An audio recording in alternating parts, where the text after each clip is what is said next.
আজকের এই পথসভার সঞ্চালক তথা হাতিশালা 2 নম্বর অঞ্চলের নেতৃত্ব ভাই আশরাফ, উপস্থিত রয়েছে চাপড়া ব্লক তৃণমূল কংগ্রেসের সহসভাপতি রাজীব শেখ, উপস্থিত রয়েছে চাপড়া ব্লক তৃণমূল কংগ্রেসের যুব সভাপতি বাপি, সমরদা থেকে শুরু করে শৈলেন্দা, রবিদা থেকে শুরু করে শরীফ ভাই থেকে রায়ন ভাই থেকে শুরু করে সমস্ত নেতৃত্ব, পার্শ্ববর্তী অঞ্চলের বিভিন্ন নেতৃত্ব, যুব সভাপতিগণ এবং সামনে বসে থাকা আমার সকল প্রিয় তৃণমূল কংগ্রেসের কর্মী, সকলকে আমার আন্তরিক ভালোবাসা, অভিনন্দন, ধন্যবাদ জানাচ্ছি।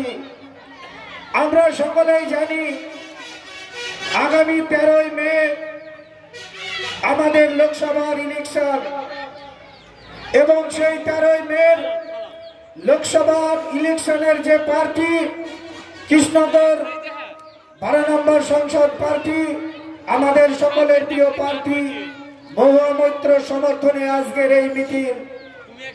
আপনারা জানেন বিভিন্ন বক্তব্য রেখেছেন। আমাদের সরকার জন্ম থেকে মৃত্যু পর্যন্ত যে মানুষের কল্যাণমূলক যে পরিকল্পনা রেখেছে বিভিন্ন বক্তা বলে গিয়েছে। আমি শুধু 2-1টি কথা বলবো। গত লোকসভা 19-এ এই হাতিশালা 2 নম্বর অঞ্চল থেকে হাতিশালার বিভিন্ন নেতৃত্ব এখানে উপস্থিত আছে, যাদের নেতৃত্বে প্রায় 5000 ভোটে এখান থেকে আপনারা আমাদের সংসদ, আমাদের প্রার্থীকে আপনারা লিড দিয়েছিলেন 4950 ভোটে। ঠিক সেই জায়গায় দাঁড়িয়ে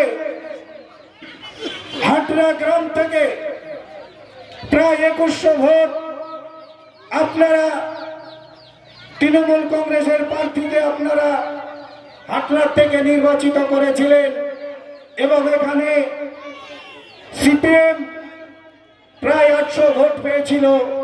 কিন্তু তারপর এখানে 2টো ইলেকশন হয়ে গেছে। আমরা কি দেখেছি? গত 23 সালে নির্বাচন, পঞ্চায়েত নির্বাচনে এখানে বিনা প্রতিদ্বন্দ্বী এখানে নির্বাচন হয়েছে।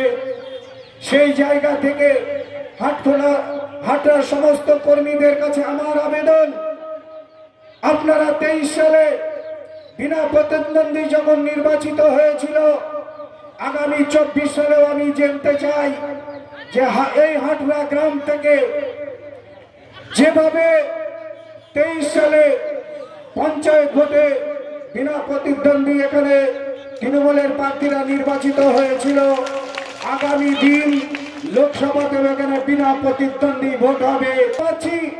কয়েকটা গদ্দার যেমন তরমুজটা দেখেছেন ভিতরে লাল আর উপরে সবুজ, ঠিক সেইভাবে একটা চক্রান্ত এখানে চলছে। আমি সেই সিপিএমের বন্ধুদের বলতে চাই, আপনারা এই চক্রান্ত করে কিন্তু রেহাই পাবেন না। মমতা ব্যানার্জির সরকারের খাবেন, পড়বেন, স্বাস্থ্যসাথী নেবেন, বিজেপিকে ভোট দেবেন, এটা কিন্তু আমরা মানতে পারবো না। সুস্থ জীবন কামনা করে আমি আমার ছোট্ট বক্তব্য শেষ করছি। জয় হিন্দ, বন্দে মাতরম, তৃণমূল কংগ্রেস জিন্দাবাদ, মমতা ব্যানার্জি জিন্দাবাদ, মহুয়া মৈত্র জিন্দাবাদ।